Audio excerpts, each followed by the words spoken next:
안녕하세요. 안나 힐링 독서 류지연 아나운서입니다.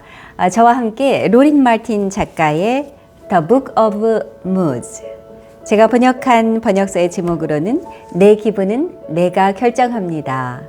이 책을 통해서 최악의 기분을 최고의 삶으로 바꾸는 7가지 감정 수업 함께하고 계신데요. 오늘은 그 7번째 시간으로 우리 자신의 몸이 어떻게 우리의 기분을 좌우하는지, 그래서 어떻게 잘 다스려야 하는지를 생각해 보려고 합니다.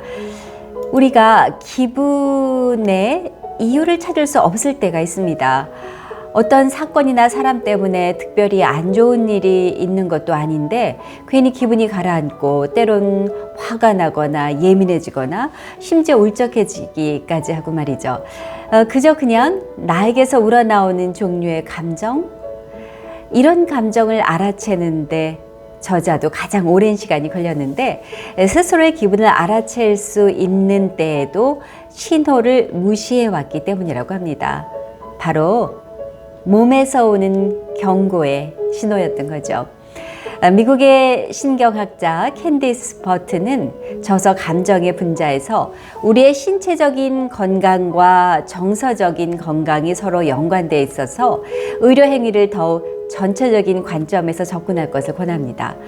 퍼트에 따르면요, 실패와 실망, 아픔, 상실 등 우리의 안 좋은 기억은 심신이라고 불리는 곳에 누적되어 있다가 그러면서 악화돼서 각종 질병과 뜻모를 신체 변화를 일으키곤 한답니다. 그는 모든 질병에 이런 심신상관적인 요소가 있다고 주장합니다. 미국의 현대무용가 마사 그레이엄은요, 우리 몸이 첫 번째 옷이자 마지막 옷이라고 표현합니다. 삶을 시작할 때부터 떠날 때까지 입는 옷이므로 존중해야 한다는 논리가 설득력이 있습니다. 그래서 몸에 변화가 있을 때는 얼른 인식하고 그걸 받아들이라고 저자도 자기 몸을 관리 못하고 악화된 상황에 이르도록 힘겹게 끌어다니던 그 어리석은 경험을 토대로 조언합니다. 받아들인다는 건 자신의 몸을 존중하겠다고 선언하는 것인데, 몸이 할 수 있는 일을 이해하고 받아들일 때 비로소 몸을 존중하게 된다는 겁니다.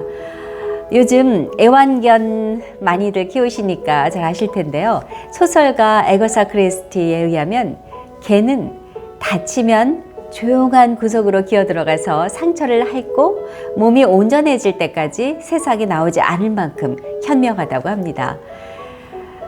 수면이 우리 건강에 참 영향을 많이 주는데요. 생리적으로 야행성인 분들도 많이 있지만 불면증으로 밤에 잠을 못 이뤄서 시달리는 분들도 많이 계시죠.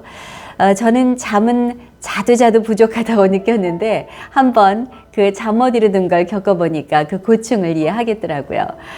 하버드 대학 심리학 교수인 다니엘 웨그너는 뇌가 자신에 대한 생각을 멈추지 못하기 때문에 불면증이 생긴다고 합니다. 우리가 잠을 자지 못해서 걱정할수록 뇌가 우리를 가만히 내버려 두지 않는다는 겁니다. 불면증에 걸린 사람은 잠이 필요하다는 사실에 대해서 끊임없이 스트레스를 받게 되고 그로 인한 스트레스는 점점 악화된다는 논리입니다. 저자도 오랜 야행성 습관 때문에 서너 시까지 잠도 못 이루고 지내다가 못 잔다는 것 때문에 자야 한다는 강박관념이 오히려 더 스트레스를 줘서 차라리 그 시간을 편안히 받아들이고 그냥 그 시간 자체를 즐겨볼 생각을 하니까 오히려 잠을 자는데 도움이 됐다고 합니다. 어쩌면 많이들 아시겠지만 불면증 치료를 10여 년간 연구한 임상심리학자 찰스 모린 역시도 이런 얘기를 하는데요. 불면증의 내적 원인을 강조했습니다. 그는 불면증이 불안에 대한 두려움에서 비롯됐다면서 치료법은 외부가 아니라 내부에 있다고 주장합니다.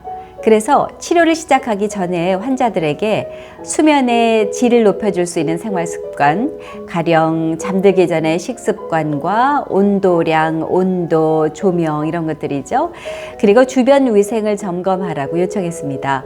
수면을 방해하는 근본적 요인을 제거하지 못하면 불면증 치료를 받더라도 소용이 없다는 거죠.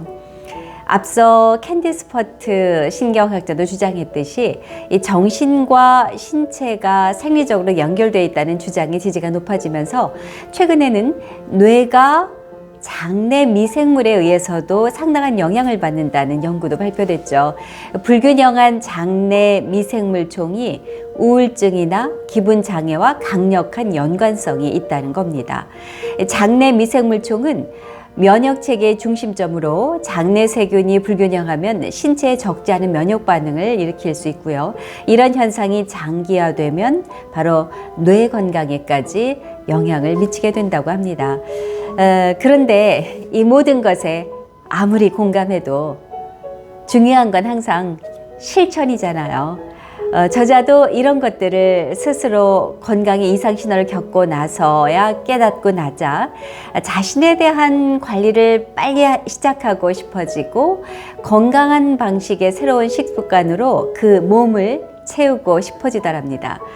그러면서 전엔 억지로 먹던 식사나 배가 고프면 그저 대충 때우던 그런 불규칙하던 식습관이 양질의 식사에 신경 쓰고 또 일지를 적고 하다 보니까 식사도 또 수면도 규칙적으로 변화해가고 전반적인 생활도 건강하고 즐겁게 변화해가는 것을 체험하게 됐다고 하고요. 그리고 설명할 수 없는 기분이 찾아오면 오히려 설렘을 느낀다고 또 삶의 질서를 회복하니까 몸에도 질서가 찾아왔다고 합니다.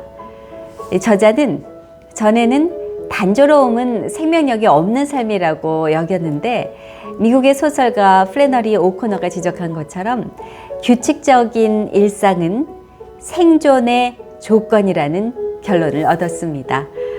어떠세요? 저도 읽으면서 특히 수면 부분에 대해서 실제로 저의 생활 습관에서 꼭 실천해 봐야겠다는 생각이 듭니다. 자, 최악의 기분을 최고의 삶으로 바꾸는 방법, 또 다른 감정 지침서를 갖고 다시 만나겠습니다.